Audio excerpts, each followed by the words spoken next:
어서 오십시오.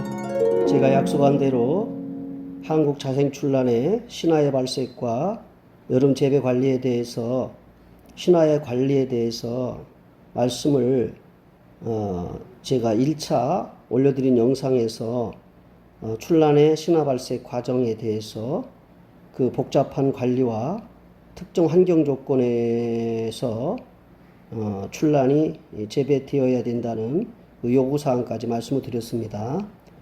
그리고 신화 발색을 위한 기본적인 원리, 또 그 과정, 그리고 발색을 위한 주의사항까지 이렇게 세 가지로 나누어서 말씀을 드리고 있습니다.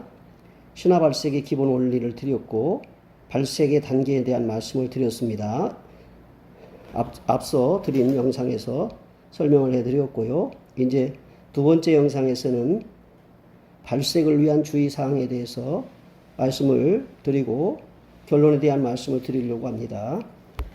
둘로 나누어서 이렇게 말씀을 드리게 된 이유는 영상이 보통 20분에서 30분 정도 길게 되면 다 보시질 못하기 때문에 간단 명료하게 나누어서 둘로 말씀을 드리고 있습니다. 이제 두 번째 영상에서는 말씀드린 대로 이제 발색, 신화 발색을 위한 그 주의사항에 대해서 그리고 결론에 대한 말씀을 드리려고 합니다. 계절별로 우리가 난초를 인위적인 구성되고 만들어 놓은 환경에서 재배를 하고 계시지요. 재배하시는 분들의 그 환경이 다 다릅니다. 온도 관리도 다르고요. 그리고 빛에 관련된 조도와 광도에 대한 관련된 그 재배 환경도 다르고요. 그 다음에 재배자의 선택에 의해서 이제 빛의 차단, 채광과 차광에 대한 것도 다릅니다. 그런 측면에서 똑같이 비료를 주고 살균을 해도 그 과정이 있어서 비슷하지만 환경이 다르기 때문에 또는 이제 그 시기적인 그 처리가 다르기 때문에 모든 것이 달리 결과가 나올 수가 있어요. 이런 걸 여러 가지로 감안해서 통계적으로 공통적인 측면에서 말씀을 드립니다.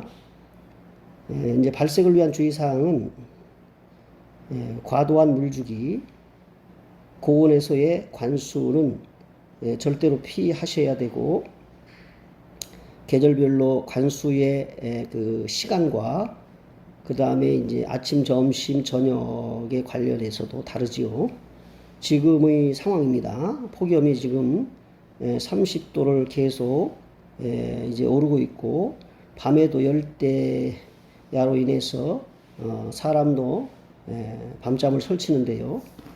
식물은 온도가 높고 해야만 잘 자란다 하지만 역시 이 온도에 의한 성장 과정도 필요하나 가장 취약하고 난초가 잘 쓰러지는 계절이 여름이기도 합니다. 그래서 여러 가지 환경에 따라 물 주는 시간도 다르고요. 그리고 물 주는 양도 다른 것 같아요. 재배하시는 분들을 대체적으로 보시게 되면 빨리 끝내시는 분도 있고 오랜 시간 물을 주시는 분도 있고요. 계절에 따라 물을 미지근하게 데워서 주시는 분도 있고요. 그냥 직수로 수돗물을 주시는 분도 있고 다양합니다. 그리고 이제 그 물을 직접 이제 이 닦아기로 이제 이렇게 주시는 분도 있는데 때로는 이제 조루를 통해서 담아가지고 주시는 분도 있어요. 그런 과정에서도 다 달리 결과가 나올 수도 있어요. 계절별로 우리가 이렇게 물주기는 끊임없이 이어지고 있는데 특히 고온에서의 관수는 피하셔야 된다는 거. 다시 말하면 저는 아침 저녁으로 이렇게 관수를 하게 되는데 아침보다는 저녁이 낫습니다. 저녁 관수를 장려합니다.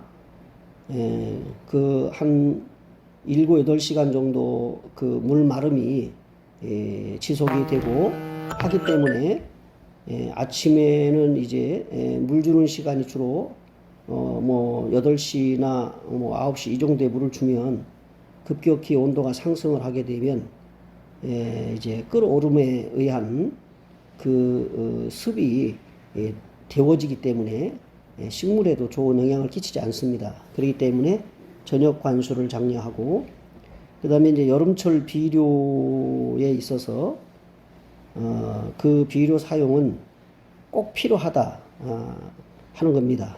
비료 사용은 꼭 필요하다. 그러나 여름철 비료 사용은 그 발색의 실패를 가져올 수 있어요. 그렇기 때문에 여름철 그 액비는 자제하셔야 됩니다. 지금 이제 비료를 주지 않더라도 고용 비료가 마감케이라든지 마스나가가 있기 때문에 그 생장하는 데는 지장이 없습니다. 그러나 과도하게 과비를 하기 위해서 신화를 빨리 올리고 튼튼하게 올리겠다는 마음으로 여름철에도 비료를 주시는 경우가 있을지 모르겠습니다만은 저는 여름에는 비료를 주지 않습니다. 액비는 주지 않습니다. 따라서 물주기 및 비료 관리에, 특히 식물 재배, 난초 관리에 있어서는 세심한 주의가 필요하다 하는 말씀을 꼭 드리고 싶습니다. 비료는 봄, 가을에만 준다 하는 것이고요. 보통 이제 30도 전에 다 끝내야 됩니다. 30도가 넘어가면 비료 액비는 주지 않습니다. 그 다음에 이제 신화 상태를 정기적으로 점검을 하고 필요에 따라 꽃눈의 발달을 늘 염두에 둬야 됩니다. 꽃눈의 발달을 늘 염두에 두셔야 되고 정기적으로 점검하시는 거죠. 필요에 따라서. 그래서 이제 신화 상태를 늘 유심히 관찰하시는 겁니다. 물 줄 때마다. 제가 많은 영상을 올리면서 신화에 관련된 말씀을 드린 내용들이 많아요. 신화에는 떡잎도 마르지 않습니다. 모촉에는 떡잎이 생길 수 있어요. 1엽이나 2엽이 갈변이 되어서 그 다음에 이제 난초를 키우는 과정에서 떡잎이 갈변될 수 있으나 신화는 절대로 갈변되지 않습니다. 신화가 갈변이 된다, 색깔이 변한다 그러면 그건 문제가 발생한 겁니다. 빨리 조치하셔야 되고 처리를 하셔야 됩니다. 그래서 필요에 따라 꽃눈의 발달을 늘 염두에 두고 8월에 화분화 시기지요. 8월에 우리가 이제 꽃이 달렸는지 가을 신화가 달렸는지 확인을 하게 되지요. 전시용으로 우리가 생각한다면 그 대주에서는 이제 꽃을 살릴 것인지에 대해서 우리가 신경을 쓰고 그 밑다름도 또 관찰해서 정리하셔야 되고 이렇게 조화롭게 꽃을 올리기 위해서 조치를 하셔야 되는데 특별히 이제 촉수를 올리기 위한 신화를 키워서 이제 촉수를 이제 늘리기 위해서 꽃눈이나 신화의 자마를 제거할 것인지 그대로 둘 것인지 선택은 이제 재배자에게 달려 있고요. 그 제거나 유지시킴에 있어서의 관리가 봄전시 준비와 그리고 이제 그 품종의 종보존 번식에 있어서도 분촉이 필요하기도 합니다. 이렇게 해서 선택을 잘 하셔야 되는 것이기 때문에 신화 상태를 정기적으로 점검하고 필요에 따라 꽃눈의 발달을 늘 염두에 두고 그 8월의 화분화 시기에도 선택을 잘 하셔야 된다는 말씀을 드리고 이제 이렇게 해서 신화 발색하고 그 발색된 신화가 성장 과정을 어떻게 할 것인가에 대한 말씀을 대체적으로 드렸고요. 이제 결론적으로 정리를 하겠습니다.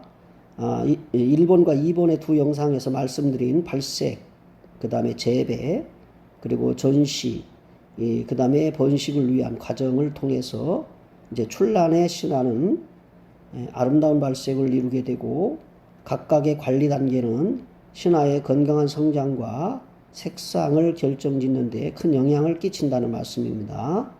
사계절 출란의 생리작용, 그 다음에 이제 생존 번식을 위해서 품종에 따라 최적의 환경에서 재배자의 재배 관리가 제일 중요하기 때문에 파종의 시기인 봄 농사에 있어서 발색과 재배에 대한 경험이 이렇게 해마다 시행착오를 겪으면서 쌓이게 되면 품종에 따른 발색과 번식에 좀 더 나은 결과를 얻을 수가 있다는 말씀을 드립니다. 그리고 식물을 키우는 데 있어서 특히 이제 출란을 키우는 데 있어서는 아무리 이렇게 저렇게 살펴보고 따져보아도 박사는 없습니다. 신은 없습니다. 난초는 산에 있어야 합니다. 그리고 봄에 꽃을 피워야 스스로 생존하고 명을 이어갈 수 있는 것입니다. 그래서 난초는 산에 있어야 하고 봄에 꽃을 피워서 번식을 하기 위한 과정을 겪어야 됩니다. 그래야 영원히 난초는 그 생존을 지속적으로 이어갈 수가 있는 겁니다. 그러므로 사람은 난초의 생리를 다 알 수도 없고 다 살릴 수도 없으며 끝까지 재배할 수도 없습니다. 그래서 이런 자연의 섭리를 우리가 받아들이고 이해를 한다면 잠시 우리가 이 생존 번식하는 과정에서 꽃도 보고 신화도 보면서 또 많이 이 번식하는 과정도 겪고 또 내가 아끼는 신화가 또 내가 아끼는 난초가 죽는 것도 보고 이런 경험 속에서 우리는 생사에 관련된 귀중함을 느끼게 됩니다. 사람들이 자연의 난초를 수집하고 거래하면서 부를 축적하려는 속도가 출란이 자연에서 스스로 촉수가 늘어나는 것보다 빠르게 앞서가기 때문에 아마도 난계를 무너뜨리는 이유가 되었지 않나 이런 생각도 해봅니다. 뜻이 있는 곳에 길이 있다는 말이 있는데 이건 노력에 관한 의미의 말일 것입니다만 자연의 순리를 역행하는 것에서 시행착오를 겪고 그것을 깨달을 때 수정 보완해야 되는데 끝까지 이기주의적으로 밀어붙이기 때문에 소경이 소경을 인도하는 격이 된 겁니다.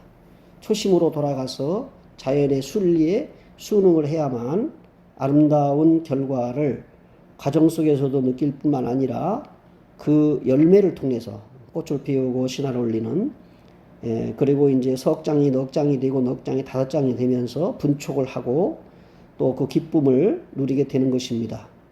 제가 1차, 2차 영상을 올려드리면서 이제 지금 한참 신화가 올라와서 발생하는 과정에 있습니다. 특히